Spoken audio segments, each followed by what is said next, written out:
Order the Thursday, August 24th, 2023 meeting of the Petaluma Public Art Committee. We'll begin with roll call.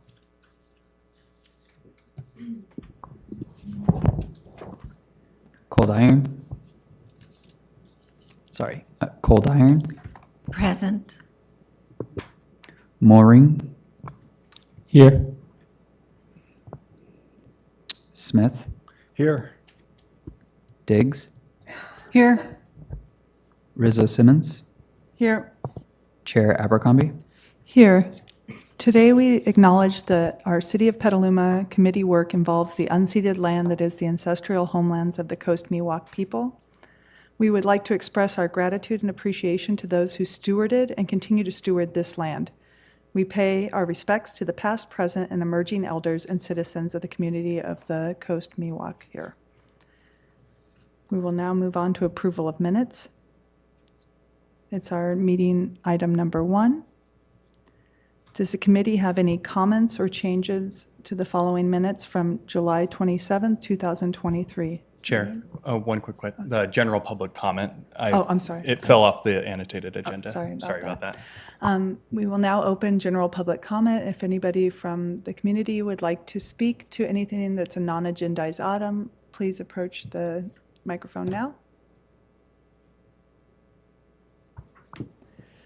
No one has submitted a comment card, so we are going to move on to item number 1, approval of minutes from our July 27th meeting. Do any committee members have any comments or would like to provide anything else? Okay. With that, we will approve the minutes and we will move on to item number 2, the study session for Amy's Kitchen Downtown Corporate Office Public Art. Yep. So tonight we're joined by the Amy's Kitchen team who are going to be providing us a presentation about the public art proposal for their new downtown Petaluma offices located on the corner of Western and Kentucky. And the committee will be providing feedback about their proposal. So we're joined by Paul, Luis, Daphne, and Gary. Staff's been in contact with primarily Gary over the last few months to organize the proposal and get it set up for tonight's meeting. For clarification, the staff report in tonight's meeting packet analyzed an earlier version of the same proposal that generally follows the same direction. However, the updated draft addresses the program in more detail. As recommended in the staff report, this item is a study session for the purposes of receiving project information regarding the Amy's Kitchen Downtown Corporate Office Public Art Proposal for the committee and staff to provide non-binding comments for the applicant team to respond to in discussion questions prepared by staff, and the committee to provide further directions on their program. After tonight's meeting, the applicant team will synthesize and consider the feedback given as part of tonight's item, and when they're ready, return to the Public Art Committee and submit a finalized proposal to city staff with a prepared resolution with the intent to approve the proposal. And unless there are any questions before the applicant team presents, I'd like to invite them up to the podium to give their proposal and presentation. Do I have to press? No. No, okay. Thank you, David, and good evening, Chair and committee members. My name is Paul Schieffer. I currently serve as president of Amy's Kitchen and have been very actively involved on this project. Actually, we were inspired in the middle of the pandemic with masks on, sitting at Avid Coffee, wondering what the future of the office would become, and this building sort of inspired us, and now we're here a couple of years later. I want to start before getting into the art program, just again, thank the community and the city for what's been a wonderful partnership to get us to this place. We are beyond excited to be moving our headquarters right into the core of downtown. Had the opportunity to tour some of our employees. We've been doing these regular tours now for the last month to show a work in process and get people excited. And not only were people very excited for the space, more importantly, they were so excited to be part of the community, to be able to eat lunch, to their local restaurants, have happy hour, go to the gym, and it's just going to be a really meaningful place of communication and connection. And I would say something we probably all desperately have missed these last couple of years. I know our team here is really excited to be welcomed in downtown and welcome all of you to come visit us there.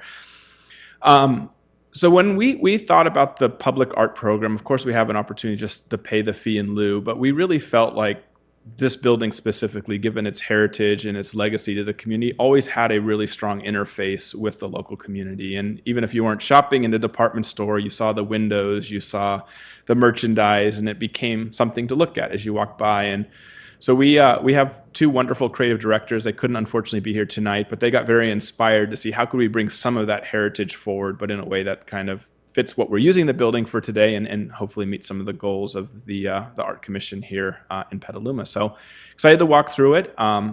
There is a few updates we've made from what you've seen in the staff report. We tried to clarify a couple areas where we knew there'd be some questions, and of course, myself and our entire team here are ready to ask or answer anything else you may have. So if you wouldn't mind, maybe go ahead to the next slide. So what we're proposing is something quite unique, I think, in terms of at least precedent of public art programs. This building has these beautiful 6 jewelry windows that kind of face the street. And they are, again, historically what people have looked into, have walked by, and we figured we could take these windows and do something really meaningful in terms of public art. So the core of our program is the idea of, on a 6 to 8 week basis, to rotate through a curated program of really beautiful art that would be appropriate to the community, and use these display windows almost as an external gallery to allow the public to walk by, to view, and engage with the art. We feel it connects to the heritage of the building. It connects to that idea of having kind of an urban interface, and will also allow us to showcase some art that we think connects to values that our community and our company have, kind of a connection to earth, a connection to nature, kind of a connection to love. And you'll see in some of the example imagery, we have our example artists for the first year of the program, kind of how we're interpreting that and how we look to manage this program going forward.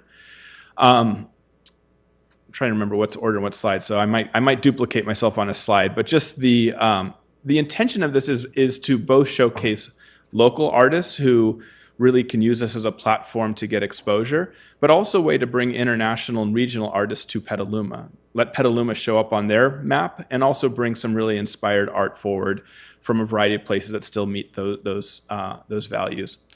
So we can go ahead to the next one. I'll get into a little more of the details. This is a rendering of the building. It's a little small here, but you can see in this case those 3 jewelry windows that are facing out on Western in this case, and there's 3 in a similar on the other side of the building. You'll see there's a landscape box. We've actually just recently upgraded those landscape boxes, so they have irrigation, they're waterproof, so we can actually build really nice kind of landscaped frame below them, and then we're cleaning up and really restoring those windows so that they will actually be able to showcase art effectively. Go ahead to the next slide. This is a little new. We tried to add a little more color to the more formal and rigorous selection process and how we wanted to go about selecting the pieces of art that would sit in the window. There's also a little closer in rendering of how this might look to somebody walking by.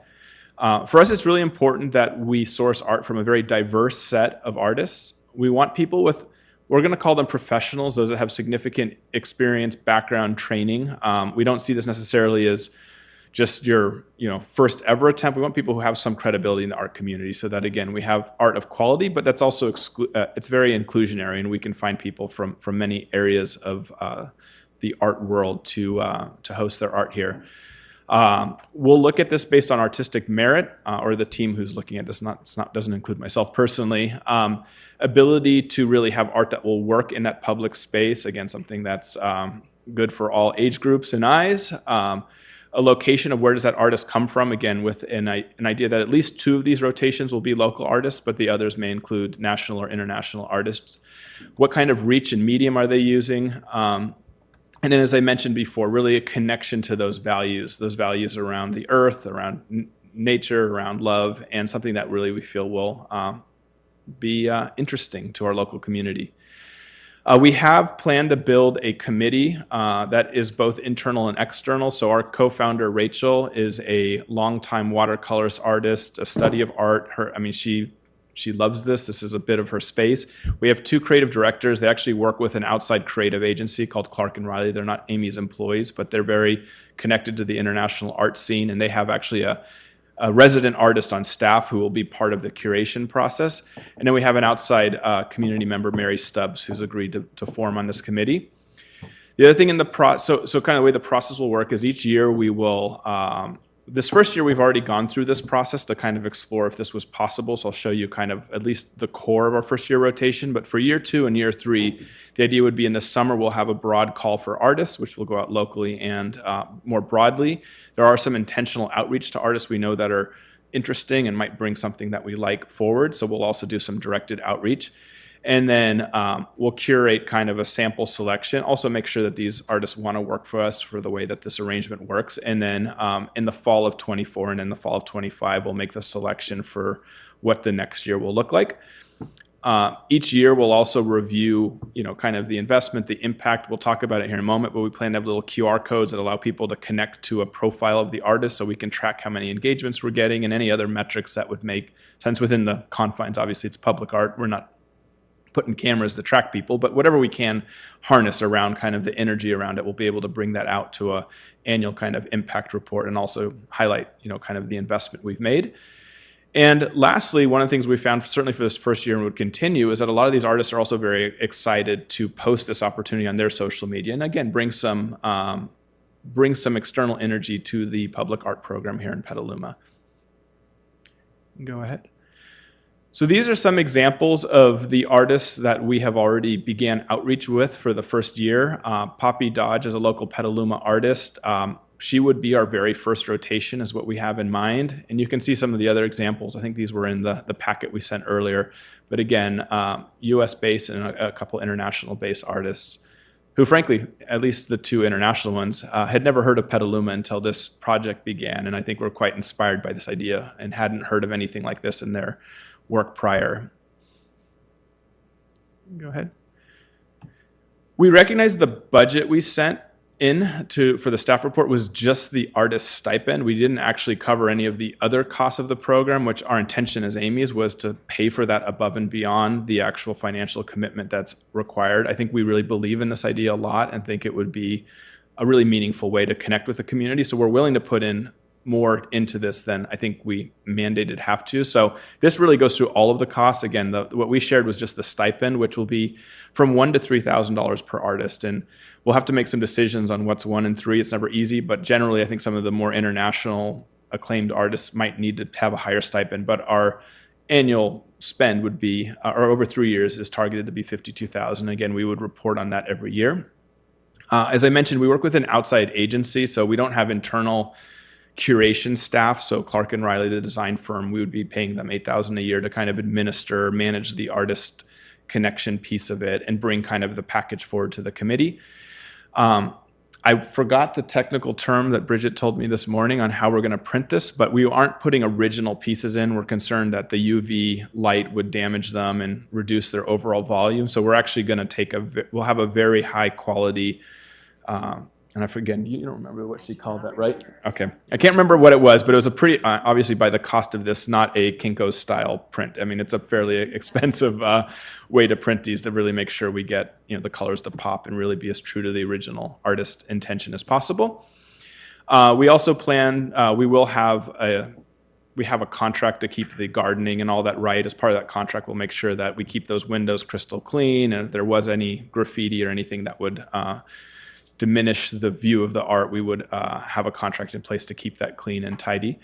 And while, of course, we're here today to talk about a 3-year program, I think this is something we really love. And if it's working well, I could very much see Amy's wanting to continue this into further. I just think for right now, we felt like the 3-year commitment was something that would really allow us to get this off the ground. So I just wanted to mention that. You can go ahead. In addition to the financial part, we just wanted to talk a bit about some of the community engagement we would wrap around this. So I mentioned already the social media engagement would be part of the artist commitment to kind of tag and publicize this art. We'll have that QR code and description next to each art piece, which will allow people to learn more about the artist. And we also plan to do an annual open house community event where everything that we showed through that year would be in our lobby. I think beyond the art program, we have been looking at ways to do, monthly or a couple times a month events with the community. Maybe there are new product launches for Amy's, but this would be in that kind of series of a way to bring, especially for groups, schools, people who have an interest in the art to be able to bring them in and see everything together. And then we're very, I know we've talked to Creative Sonoma. I think there's one other local group, and it's escaping my memory. But we definitely plan for the 2 local rotations to work as much as we can with local artist groups to source that talent. And it could be more than 2. We just want to make sure that we get a bit of a balance of local and, again, broader artists in the program. And I think that's it. So we're happy to hear any feedback, answer any questions you have. Would anybody like to begin the conversation, or? No. Yes, please, Kevin. Thank you for that presentation. You answered a lot of my questions that I had prepared, so I don't have a lot for you. Okay. But on the way here, I noticed the windows are, do you know the size of the display windows off the top of your head? I don't know the exact dimensions. They're roughly in like, they're not huge. I mean, they're not huge, and honestly, the cost to upgrade it was not really possible. So they are, what would you say? I'd say like 3 by 3. Do you know, Gary? I think they're probably about 2 feet wide. 2 feet wide, 3 feet, approximately. Okay. My only concern was in your illustration, in the presentation you circulated, there was just a bench in front of one of the windows. And I was just thinking if someone maybe with poor eyesight couldn't appreciate the piece that was in that one.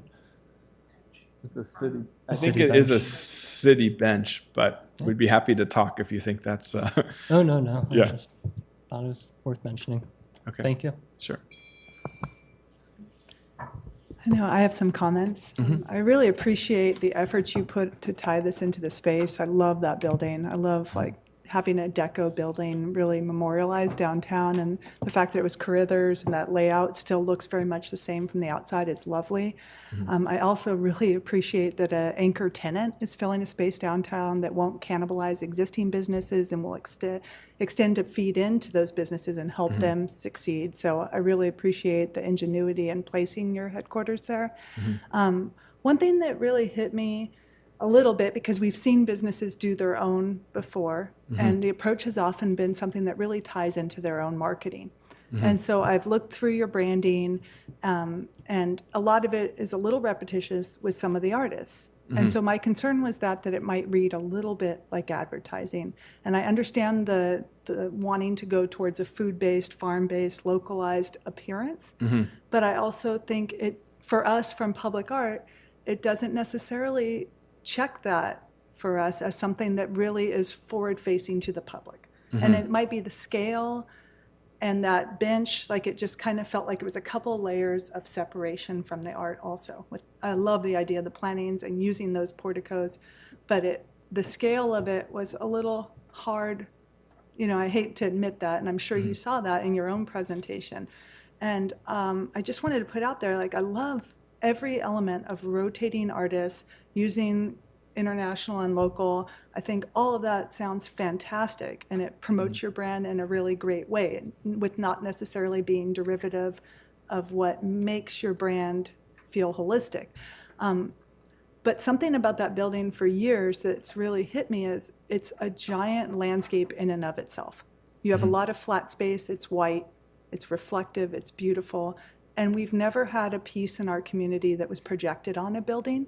And I thought with you working in visual arts that you still had an opportunity to potentially do something like that with your building, where all of a sudden it's a different kind of marketing. Like you're going to get everybody's eyes on your building, not just the people walking by.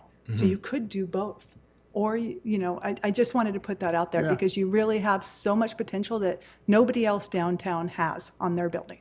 Yeah. So it's kind of a little bit of an opportunity there that, and I don't want to tell you what to do at all. I was just trying to think of how do we take this great idea and like make it something that's like, I think a regular, I mean, just thinking off the cuff I love the idea of it. We've actually thought, it is almost like a big movie screen. Could you do something fun with it? I think we could absolutely, like, maybe if we were doing an annual open house, like do like some one-off projections at a much larger scale. Like, it's a great idea. We haven't honestly thought about that.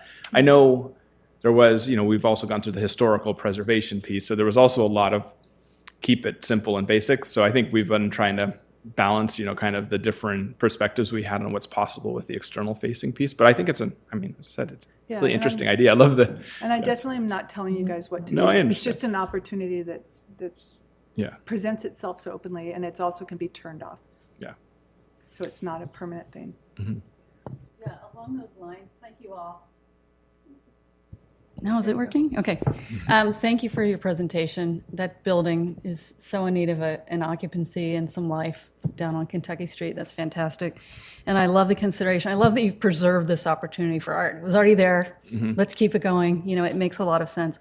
But my reaction too was, you know, I'm seeing a lot of two-dimensional, relatively calm artwork going in there. And I would encourage you guys to, you know, in your rotations, change up the attitude, you know, bring something out bigger. There was an exhibit this summer. I don't know who did it. It was window size posters of families, local families that a photographer did. I don't remember who did it. And they were up front. They were right on the glass, and it was super engaging. And, you know, everybody who came by, you know, it just jumped out, you grabbed you. So while it's nice to see a beautiful framed watercolor, sort of gallery style or museum style, I would hope that you guys also talk to the other people and the rest of the community and do something maybe more progressive or different materials or three-dimensional in those spaces, because they're so well protected. You know, no one can get into a sculpture behind glass. So I don't know, that's what I would encourage, because I think you really have a huge, you know, it's a showcase. So I think it would really resonate if you mix it up a lot, the media type. Okay. Christopher? Yeah, well, thank you, fellow committee members, for those comments. I tend to agree with all of them, or at least see the potential in some of them. I think the presentation today was great. I mean, it helped a lot to augment what we got from the staff report and from the initial submission. My comments are sort of scattered, so bear with me a little bit. I think first, before we get anywhere, the investment that you're making, your choice to regroup after the Scannell property to come downtown, I think you'll really benefit from it. So I think your feelings are probably right on. I think we'll all benefit too. And the investment you're making in appropriately reusing that space is going to pay off. This is, I think you were probably limited by the historical cultural preservation feedback. And so you've inherited these spaces, and I think you're using them in a logical way. Fellow committee members suggested leveraging that somehow into something else. And so I can try to continue to think about that. I guess where I look at the staff report and had as I look at this project, this is the first project since I've been on this committee where we've entertained public art on private development that is not becoming it's not becoming a permanent part of the community's public art collection. And as you look through the code, it does not suggest that public art needs to be permanent. It does make a lot of references and sort of gets to the, sort of sets everything up that the general understanding is that art would be permanent. And the value in that is that generation after generation, hopefully, would be able to enjoy an ever-increasing inventory of public art. So coming back to your proposal, I think it's a beautifully presented proposal. It's very thoughtful, very intentional, very on brand, maybe too much so. But I think I think I can see why it would benefit you. I can see why it would benefit the community. I don't know it, but then it runs up against the notion of permanence and the notion of having something in the collection that someone can enjoy after 3 years. So I guess my question to you is, what happens to those niches after 3 years? You alluded to it in your presentation. Sure. And is there a possibility? Well, is there a strong possibility that you would do something similar with it, or would you shut it down? I think there's a very strong possibility to do something different. I think I have a hard time today not knowing how it goes to commit to an investment over $100,000 in 3 years when, so that's my only why I don't want to hard code it. But I mean, I think we if it's meaningful, let's put it this way, if it's really meaningful and people are getting value out of that art and we're getting engagement and I mean, maybe it shifts over time, becomes more local, or we work with another group to administer it. I don't know. I think, there's some questions, just to be totally frank with you, but those windows are too much part of the building to just be left empty or full of Amy's packaging. I mean, we certainly could have just thrown our own stuff in it, right? And made them like little branded vignettes. And I think we feel much more excited about something that's actually fun for the community and not just an Amy's branded. I mean, I understand the aesthetic. It's probably the same designers doing the same thing. Sometimes you see a little bit, but I don't think by any means we need to make it static. Or I think the idea of connected to nature, earth, and love, we felt was pretty broad, and like there's a lot of ways we can interpret that. But I don't, so to be totally candid, I can't predict exactly what we do in year 4, but I think the intention, certainly from the owners of the company, is to keep this as a permanent, as long as we're in that building, which hopefully is a very long time. I just, in this, I guess in the spirit of knowing what we need to do financially, we wanted to start here because it felt like the right kind of boundary to get it going. Okay, so I do want to recognize that you are having to deal with the 1%, and it's not insignificant. Yeah. And that you're going above and beyond, I want to recognize as well. And basically, my comments are suggesting go even further beyond, right? And commit to doing it forever. That's effectively what I would suggest. I mean, really, before I got your presentation today, and after I looked at the first submission and I looked at the staff report, that's where I felt this committee would be most responsible to the community and to as stewards of the Public Art Fund, is by suggesting that you find a way, either do it intensely for 3 years, adjust and lean it out, but keep it going. Okay. And agree to doing it as long as you're occupying that building. Problem being, you could leave the building after a year or 2. Unlikely, but you could. And so where are we then? You could commit to something longer and come up with a whole bunch of reasons, sell the business and have it go back. But it's not one way or another as revolving public art. I think that's something we have to come to terms with, and it sounds like our committee is. We're comfortable with that, but I'd like to see how large a commitment you could make in a sustainable way. Sure. Thank you. Cheryl? So I actually agree with everything that's been said. I love your presentation. As someone who grew up here, I did have a question about the big windows, the 2-story windows, and if you had plans for art or anything else to be displayed in those windows. Yeah, so the big pop-out windows, the previous merchandising windows, and again, we're going to do an open house a week after we move in, so you can come see this firsthand. But we're actually incorporating that a lot into the space. So, for example, 2 of them actually connect into a meeting room, so you'll actually be like they're kind of almost little breakout sections of a meeting room. So rather than seeing merchandise, you'll actually just see the energy of people working. There's another one that's kind of a lounge. So we're kind of using them more as parts of the internal building. The downstairs is very much like hotel lobby-esque, so it's got a big kitchen in the center for tastings and potentially public events. We've got a coffee bar kind of area so it's more like right now we're not planning to put stuff in it. More you'd look through and probably get more of a vignette of what you'd see looking through a hotel ground floor lobby than you would like an actual merchandise set as it was in the past. So that's why these jewelry windows really, they're not functionally part of how we're using the space. They're really just there to be.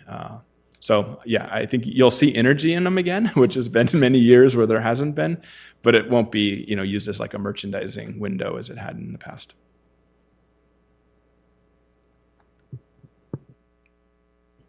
Yeah, thank you for the presentation. Very well done.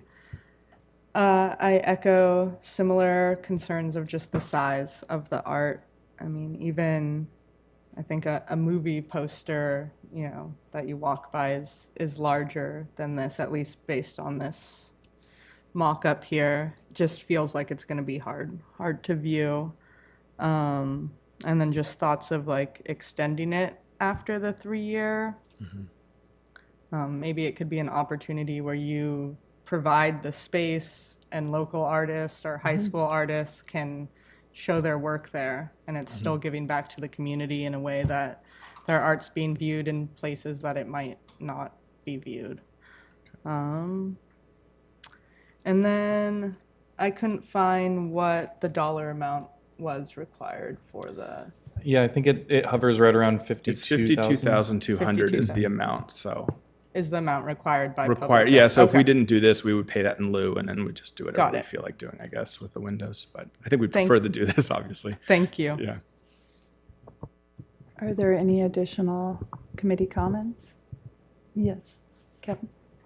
I just had a question about the artist tagging Petaluma in their sponsored posts. Are they tagging any of Petaluma's social media accounts or just the location? We tags? haven't really clarified it, so if that's something that would be, I think we had thought it would be a way to, again, connect to Petaluma more than connect to Amy, so I think that's our intention, but we could definitely be specific with what those accounts and how that would work. Cool. If you want that, I would assume that's a good thing, but. More the merrier. Thank you. Are there any additional comments? Mind if I make a quick comment? Yes, please, David.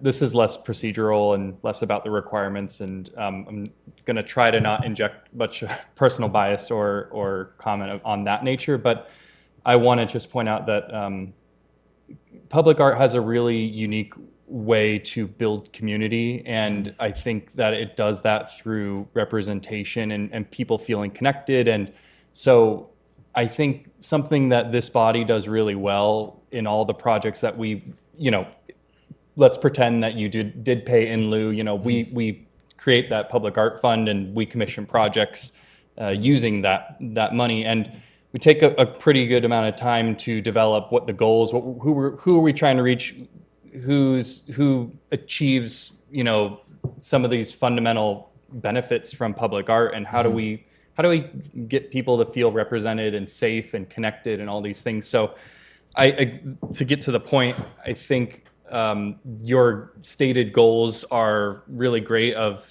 love and nature and feeling connected. But I think that I would be remiss if I didn't point out a missed opportunity to, through your interpretation, it could even be written text that talks about the artist, talks about the artwork, that you could really take a moment to talk about why these tenets are really important to Amy's, and you can talk about why Petaluma also values those same tenets, and you could connect people that way. And I think interpreting the art is a very important part of engaging the public and the public part of the public art. So I wanted to point that out. And also to also echo some of the other concerns about, I know there's a city-owned bench there, but just the ADA and beyond ADA access, that people in wheelchairs or otherwise can still appreciate the art, and they don't have to climb over your beautiful landscaping to get a closer look, but something that's appropriate in scale, so they can be walking by or in their car or on the bike and say, oh, that's really neat, I need to take a closer look and read the text panel. So those are just some of my thoughts, but Okay. thanks for your presentation. It was Sure. fantastic. Thank you.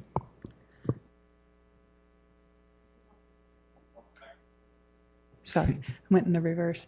I really appreciate all your efforts, and I hope it's not discouraging at all. It's only because we're super excited that we give the comments we give. It's like we always want to push ourselves to do what's best for the community, and when we see you come in, we're really excited, and we're like, how do we tell you what we know of the community too? So that this really hits people like, whoa, this is something different. And I think it's just so awesome that this is happening, that I hope that those comments are something that just shows our excitement, because I definitely don't want you to think that this was in vain or that it's coming from a place that's trying to control your vision. It's more like just trying to share what we see and what we think might be of concern in the response. Okay. So I really appreciate you guys coming and doing this extra work and spending the extra money. And I mean, that's not the usual response, and it deserves some real gratitude. So, and it's a great example. So thank you so much. Great. Thank you for that. Yeah. Sure. Yes, Chris. So when it comes to scale of the artwork, are you reproducing the artwork, the artist's work at a 1-to-1 scale, or are you sort of enlarging it or making it fit the space? Don't want to misstate this, but I'm pretty certain we're either enlarging or shrinking to make the full use of the space that we have. I mean, we could certainly look at framing this, not using the gallery windows and creating a larger, and just putting it right over the top, and then it wouldn't be contained. I mean, there's always a little more risk of just vandalism and defacement in that situation, but given these aren't original art, maybe that's an acceptable risk. It's something I've taken note of to talk to our team about, if that might be an option to get a little larger scale. But yeah, I think, we're obviously in conversation. The artists we're working with know what the use case is. They know what it is. So I think we're trying to find that fit, right, where it works. We're not destroying the nature of that art or the intention of that art by changing the scale, but also recognizing for it to work in this setting and get the right view. It generally, we need to kind of find a way to get it to fit to the space that it's in. I wouldn't say that if there was an art that needed to be big, we would make it small and put it there, because I don't think the artist would appreciate that anyway. So we want to be very intentional and make sure we're not, again, and we're not just buying these and not telling people what we're doing. Like, it's a true partnership with the artist. They know where it's going to come. I hope many will come visit and see it. It's our idea. So, but I appreciate where you're coming at with it. Okay, yeah, so what made me think that is I'm trying to imagine going down Kentucky Street or Western and sort of encountering one of these windows and trying to view it as trying to get it noticed at a level higher than there's a beautiful piece of artwork in that window. Oh, and there's another one in that window. There's something going on there. So maybe during your presentation you said it or you alluded to it and I didn't get it. But is there something you're doing on the streetscape outside of the windows and the pieces of art and the QR codes that's really explaining? Well, sorry, I should have made that more. There is a QR code to find more, but there's a whole narrative plaque too, with the name of the artist, the location, and a narrative that will work out with the artist of what we want to say about the piece. So there is but it's like when you go around and see the historical sites, like you have to I don't think we're going to make that into huge scale. That is meant to be kind of viewed up closer and would be found again through the QR code. Okay. Well, thank you. And I'm just imagining if there's an incentive for someone to see all 6 pieces, or to know that there's 6 pieces as they see 1 or 2. Yeah.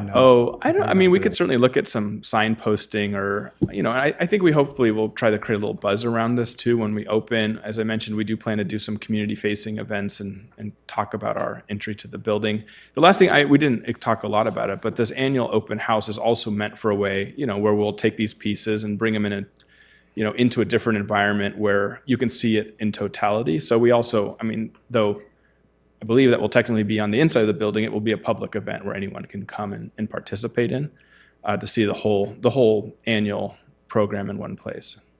Well, thanks to you and your team for putting together such a thoughtful presentation. I have no more questions.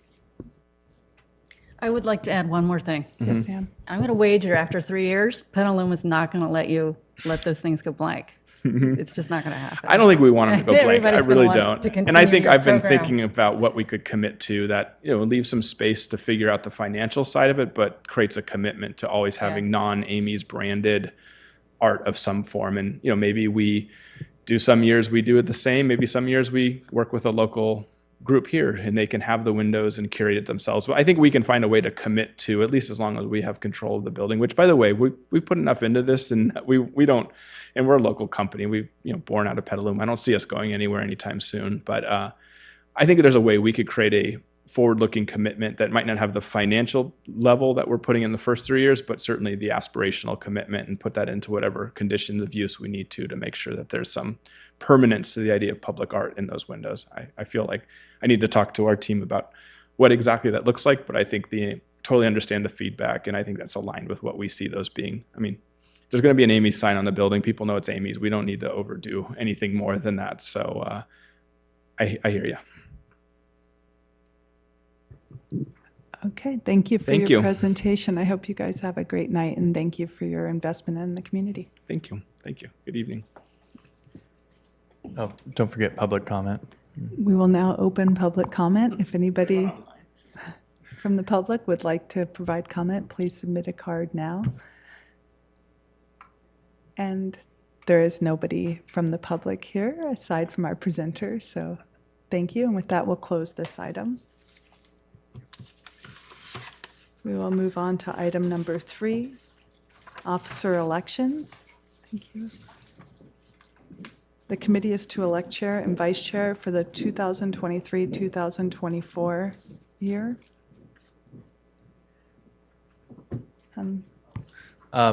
This item was continued from last month's July meeting. We had a quorum at last meeting, but we only had 4 members here. So Chair Abercrombie requested to move this item to tonight's meeting. Since we do not have our seventh member, she couldn't be here tonight. We can continue this item again if that's the direction of the committee, but this will be to elect a vice chair and a chair for starting at the next meeting and continue on to the end of the fiscal year. Would anybody like to move the meeting to the next meeting? Move the election to the next meeting, or do you think that that's not necessary since there's majority?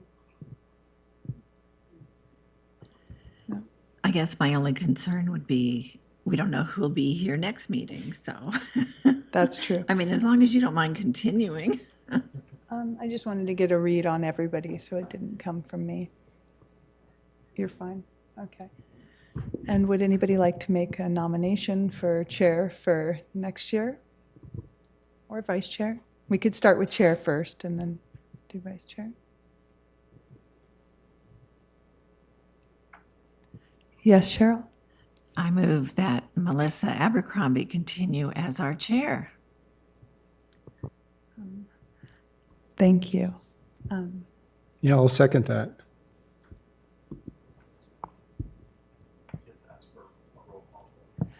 Okay. Can we take a roll call vote?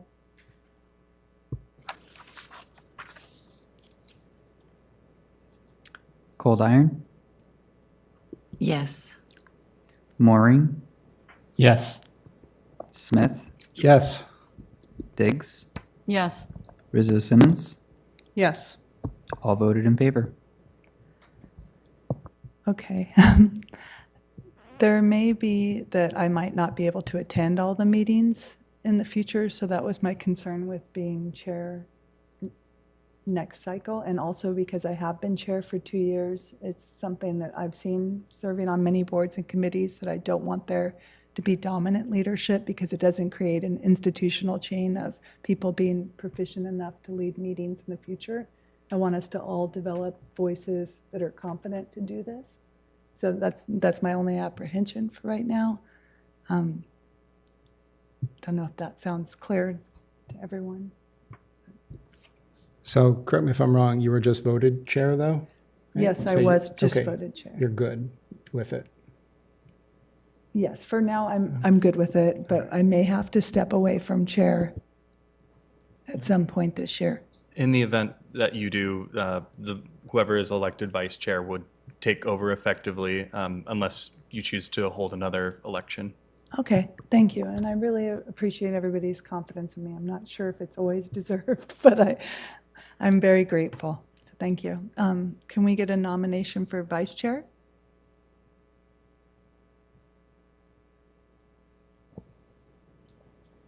I nominate Christopher Smith for vice chair if he so desires to continue with the leadership role. I second that. Can we take a roll call vote, please? I think he has to accept the nomination before we take a roll call vote. Yes. All right. Cold Iron, Yes. Mooring, Yeah. Yes. Diggs, Yes. Rizzo Simmons, Yes. Chair Abercrombie, Yes, all voted in favor. congratulations. Thank you. Here's to entrenched leadership.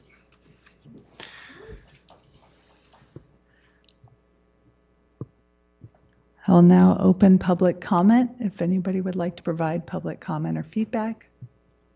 Seeing as nobody is present, I will close public comment.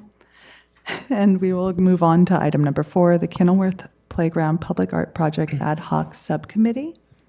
Right. The primary goal of this item is to form an acting ad hoc subcommittee that will serve as a representational body of the Public Art Committee that will meet with city staff, the artist, and other project stakeholders during the design phase of this project. The purpose of an ad hoc subcommittee is to be able to meet offline, not during an agendized meeting like the regular public art meetings like tonight, in order to respond to, support, and work more frequently with project stakeholders and move nimbly through the design phase of this project. The ad hoc subcommittee will represent the interest of the PPAC and the Public Art Program's mission to strive to achieve the generated goals of the project and report back to the Public Art Committee during regular meetings to ensure their feedback and work is continuing to pursue the interests, goals, commitments, and vision of the committee and the program for this particular project. The commitment of the ad hoc subcommittee is limited at the moment, but there is one required virtual meeting scheduled at this time, which is for Tuesday, September 26th at 2 p.m. Again, this is virtual, it's on Zoom. This meeting will be an internal city meeting, but will also include the park design team, who is MIG, the artist Oleg Loboykin, and the Recreation and Music and Parks subcommittee that was created for this project, and the newly created ad hoc committee from here. So the purpose of the September meeting for that internal meeting is for a 30% complete over-the-shoulder design review of the first site plan and conceptual presentation of the intended public art playground concept.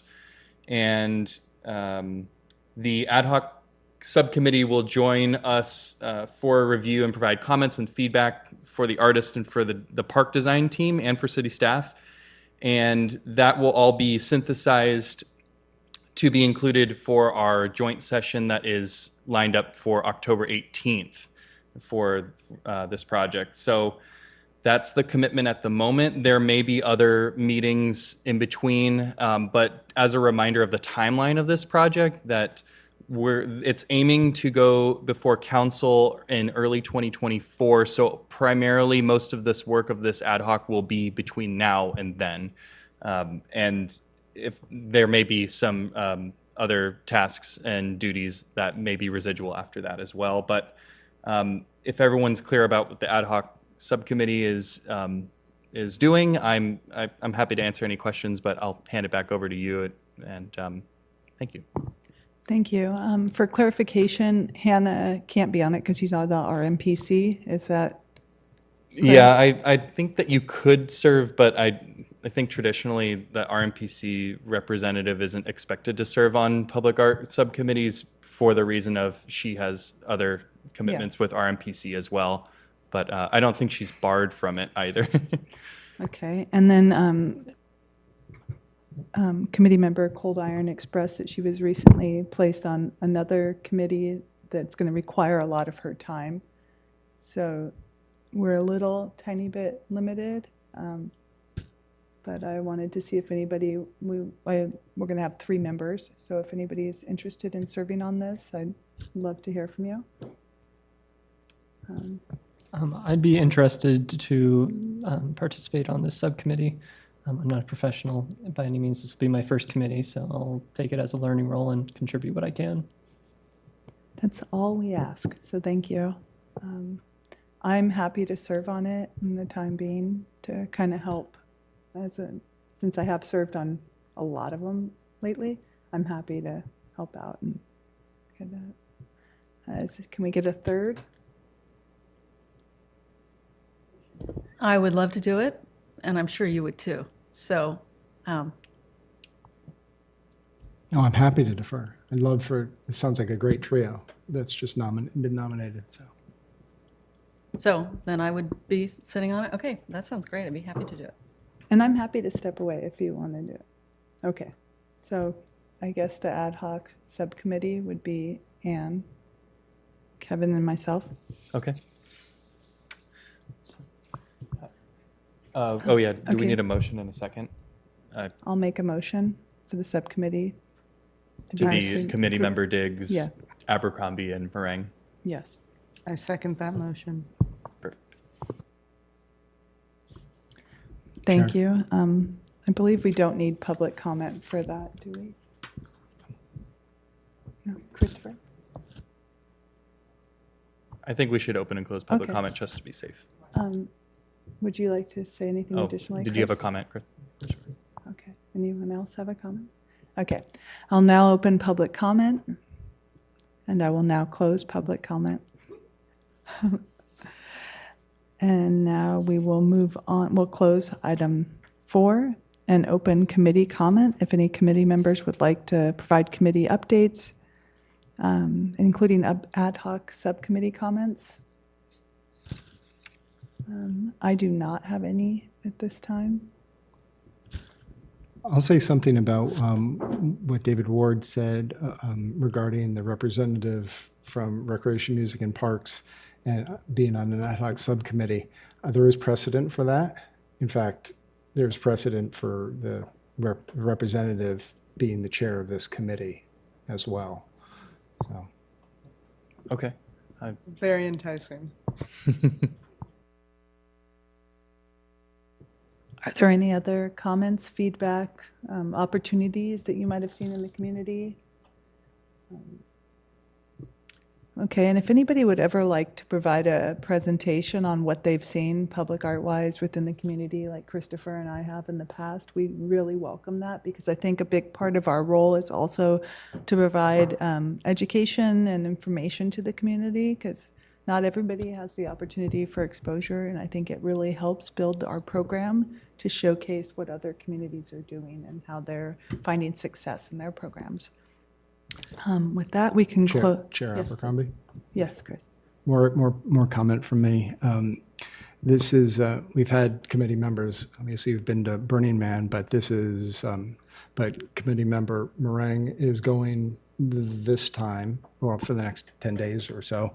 And I guess I'd ask him to sort of lend a quasi-official public art committee eye to what's going on there and report back as little or as much as you want to, because over the last number of years we've had more formal connections with different aspects of the Burning Man community, and obviously it's very strong here. So the more insight we can get from someone who has sort of shares that world and the official duties as a committee member, better. So I would love to do that. I will. I don't want to make any promises of what the report will include, but there'll be something fascinating next meeting. Thank you for being our man on the sand. Sorry, that was awful. We'll now close meeting item number, oh, I'm sorry, yes. Sorry, I had one extra thing, it just came to mind. I've been approached, or a query came to me via email from the Healdsburg.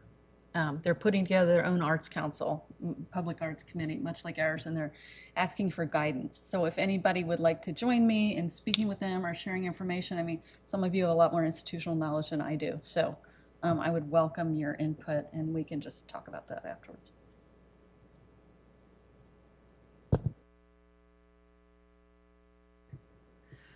Okay, and Anne, I'm happy to, yeah. If it works with my schedule, I'll do it. Okay, we'll close item 5 again, and we will open staff comment. Thank you. Before I talk about projects, I was just thinking about other things happening in the community as well that I could highlight. Our wonderful friends at the Petaluma River Park just received their issued building permit to bring the Mark de Souveraud piece Huru to the Petaluma River Park. That just happened yesterday, I believe. So we're really happy to celebrate that, and more public art from a world-famous sculptor coming to Petaluma. So that's really, really exciting. Wanted to make sure I gave a shout out to our friends over there. I didn't have any particular project updates to call out, except for that I have a call scheduled with Brian Goggin tomorrow to talk about some more public works and planning, community development department support for the project. And we'll be meeting with the subcommittee next week, so I'll be pinging a few of you to meet next week. And I also met with Rudy Calderon for the Woven Stories project about permitting and installation. It seems like we're trying to work very closely to not interrupt anything happening at Kenilworth Junior High School, but we're aiming, he would like to do their fall break, would be a great time to install, which would be around Thanksgiving. And if not, we'll probably aim for the winter break for the school. I gave a quick update about the Kenilworth playground project, I don't know if I have much more to share, and I know that I emailed with everybody about the joint session in October, so I'm hoping that everyone can be there. And that also, just to clarify, doesn't affect our regular September and October meetings. I'll be working with Uriel to also be looking forward towards November and December. For those who aren't familiar, we always run into a problem in late November, late December to schedule a regular meeting time. So we'll try and find a special meeting time with plenty of leads so everybody can try and adjust their schedules to be there. I did talk to Dennis Calabi this morning as well about we're figuring out what tax information we need from the estate in order to make the payment. But I guess I should back up that I didn't have to present at council, but the item for the Mary Fuller McChesney acquisition went to City Council on August 7th and was approved. So the public art expenditure has been approved by council. So we'll be making that payment, and then Dennis and I will be working together I went to the city's DRC Design Review Committee to talk about some of the locations that were selected by the subcommittee, and to talk about what hoops we need to jump through to get installation all figured out and all that. And I was recommended a contractor as well to do that. So wanted to provide an update on that. I also had a site meeting today, very busy day, at the Home Stretch Public Art piece over on Lakeville and Freitas, which Preservation Arts is working on the conservation for that. And we met with some internal players in Public Works to talk about some of the needs and the scope of work. So that actually will begin Tuesday of next week, and it'll be running for about a month. They'll be working. It takes some time. They're going to be redoing the concrete underneath the tile work. So the concrete has to cure. They're also doing grout work. So the original tile supplier, Heath, who are based out of San Francisco, who did the original project, are actually going to give us tiles for that. So we'll be replacing with the original tile work, which is fantastic. And I didn't know if that was going to work out. So really happy about that. And then I'm continuing to work with the Public Works team about the traffic calming murals and those projects that will be coming down. It sounds like there will be limited Public Art Committee interaction. We're going to be hopefully most of the funding, if not all of it, will be coming from Public Works grant.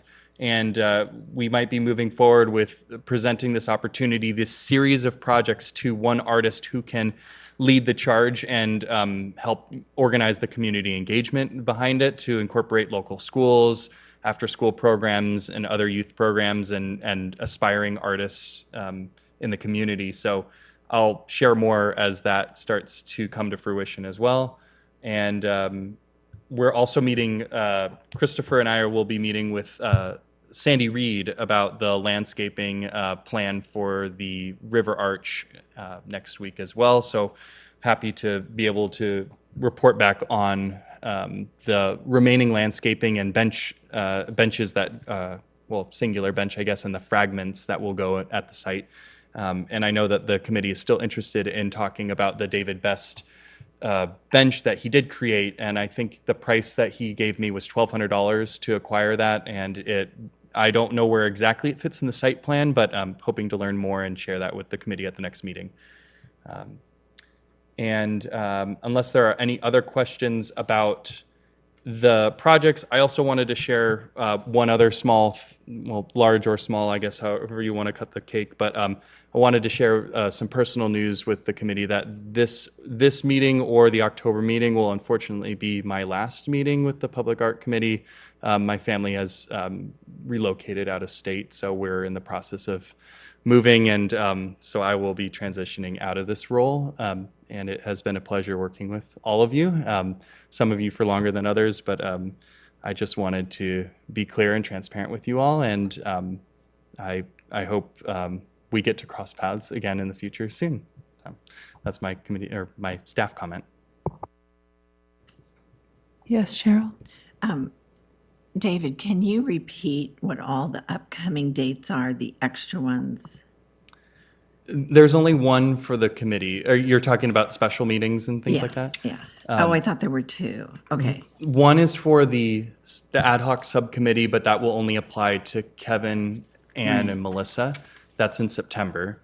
But there's just a regular meeting for everybody else in September, and then there will be a special meeting with Recreation, Music, and Parks on the 18th. It's the normal date that Recreation, Music, and Parks meets. So I don't really know the decorum and how it's all going to work. This isn't the first time the city's done joint sessions, but I believe the Recreation, Music, and Parks Commission will be sitting up here, and the Public Art Committee will be joining for the item, for the Kenilworth Playground item. But that's the only special meeting that we have scheduled right now, but we'll look for the one in November and December. So that's the October 18th. Yes, and then we will, unless things change, we will have a regular meeting in October as well for public art solely. For clarification, I wanted to include Anne in that too. It's Anne. Kevin, Oh, and I. I'm sorry, I meant to, and Melissa. And Kevin. Yeah, and I want to acknowledge the news. When you told me that you were doing this I guess it feels like a couple months ago, but it could have been any time recently. I don't know. I just realized I've had time to reflect on just your impact on our community. And it's hard to think of you as passing through at any point because I feel like your shoes have really left an impact. Like you've been a friend to our city and a generous partner, and you've really allowed creativity to flow from a staffing side that I haven't experienced at the city. And I don't think there's anything we can do to tell you how much we appreciate you and how much you'll be missed. Like you are an asset to anybody who has you. So thank you. I mean it. Thank you. I completely agree.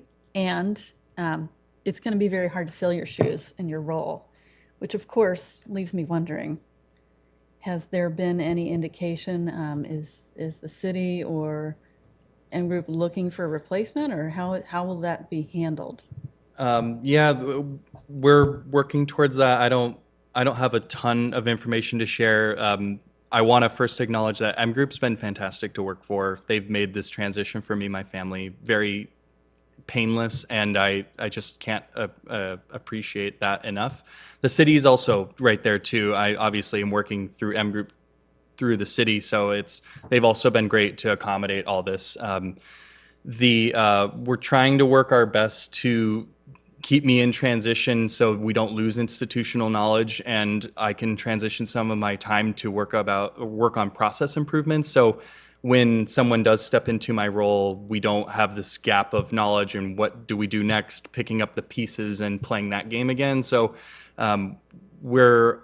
in my personal opinion, I think this program and this committee has really, in the time that I've been here, and I'm not trying to take the credit, but I think this committee has done a really great job synthesizing their role and really coming together to understand what's capable from this program. And I think that you all have hit quite a stride, and I'm really proud to have been a part of that. And I don't want to see any of our projects be stifled because of my transition. So I'm working very hard right now to make sure everything is clean and clear about how we are successful moving forward, and that we don't have a skip in our step. There will be a clean and smooth transition. So I hope that is a satisfactory response and not too political. Christopher? Yeah, thank you, David, for everything, all the contributions. I think what you just said, though, is the strongest argument for holding on to you for one more month. So the September or October, we'll plan to see you next month then for your final meeting. Right? Yeah. I don't want to make any guarantees to all right. anybody, but yeah. Are there any other committee comments? Cheryl? Yeah, it's really been a pleasure to work with you, David. I've been on the committee for 2 years, and there's not only have you been consistent for those 2 years, but you really brought a lot of knowledge and management skills to the committee. And I know it might have felt in the very beginning like you were that duck on the water, very calm and placid, but I bet your little feet were going like this under the water. So smooth sailing to you wherever you end up. Thank you, Cheryl. I also want to say thank you. It's been really nice to work with you for this year. I've been on the committee, and you're very thorough. You're very responsive. I know if I have a question, it will be answered. So yes, thank you for your time. It's been very nice to know you. And I have a quick question. I should have done that, but I was. No, more wanting to please. speak to that.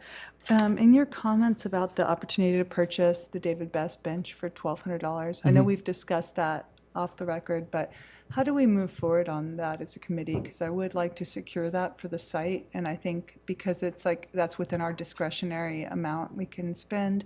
Yeah. Is there a way to start that moving forward where, like, does it have to be a whole other agenda item, or is it something that we could? That's a commit great to? question. It does need to be an agenda item so we can mark the event that it happened and that everybody gets a chance to comment on it and vote to approve the spending for that. I think the missing piece here that has been kind of dragging us a little bit was figuring out this phase 2, this landscaping. And so I'm hoping that when Christopher and I meet with Sandy Reed next week, we'll have a much clearer idea of what goes into that. So when we look at the bench, we're not just looking at one item and then trying to figure out everything around it. We can look at it as one cohesive, complete plan and know what materials and labor and other things that might be necessary to complete that work can all come together. So I don't know if we want to look at that as a solely acquisition item and for just $1,200 and leave it at that, but it might make more sense that if Sandy needs a few $1,000s in order to complete the work that she has, and which is also purchasing some fairly mature trees and doing all that, and talking to Pat Nelson about what, as the contractor for his time, what's the dollar amount behind that. So maybe it is hopefully still a very small amount of money, because that's what it was kind of mentioned to me in passing. I could be wrong about that, but I'm hoping that it's all just one easy kind of motion that we can put through to say, this is the phase 2 and this is the remainder of the work, and we can get the site plan all sorted out just like that. So Question about that. Is Parks involved with any of the acquisition on this? And what about maintenance going forward? And finally, have we seen the bench? I don't recall. Melissa has seen the Have you bench. seen I it? have not. Parks has not been involved in the conversation, and there's a group of Public Works that has been involved in taking care of the Lynch Creek Trail.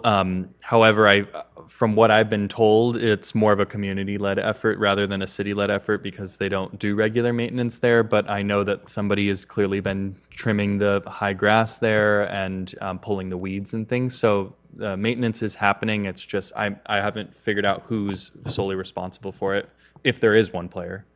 Because if it's landscaped, I would imagine there needs to be irrigation and that kind of thing put into place, which can be pretty costly unless we get, in-kind work. So I was just wondering about what the added cost might potentially be.